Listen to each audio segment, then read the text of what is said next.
Hello everyone, welcome to the 7th week of our class. We are almost done. I am particularly excited about this week 7 because this is my second to last semester in my entire master's degree.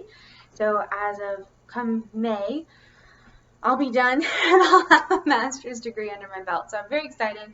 But I'm also very excited to talk to you a little bit tonight about my research project. So this semester, throughout work and doing all the assignments for the course and everything else, I have been researching UVA. The University of Virginia, erected and designed and planned by Thomas Jefferson himself.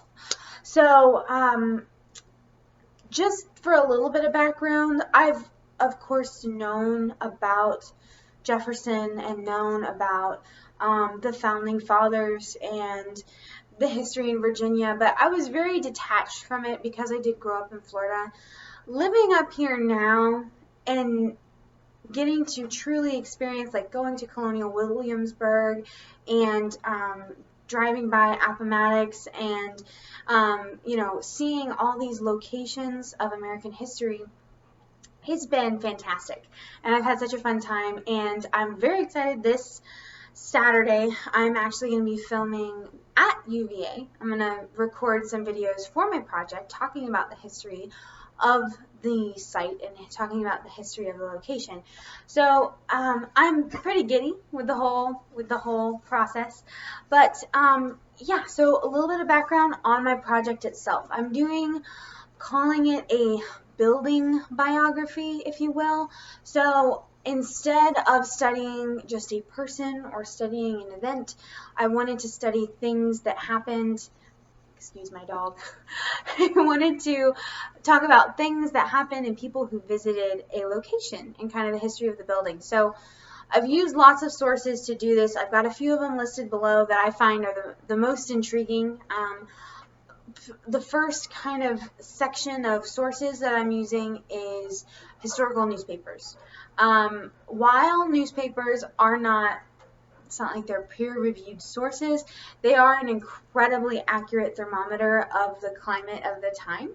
So when you're reading a newspaper that was, printed and circulated in 1896, like, you are getting a glimpse literally of that day. So historical newspapers I've used a lot to talk about the different setbacks, the fire that happened that burned down the rotunda, which was incredibly dramatic.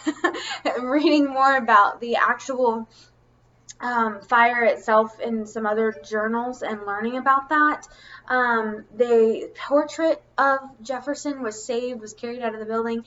No one was hurt, but the rotunda was definitely done for. So they rebuilt it to exactly the same specs, which is great. And the newspaper talks about the committee meeting where they were deciding on all of this. So there's other sources like letters back and forth from the different people who were working on building UVA, like building it, water pumps, timber, building supplies, mortar, brick, everything.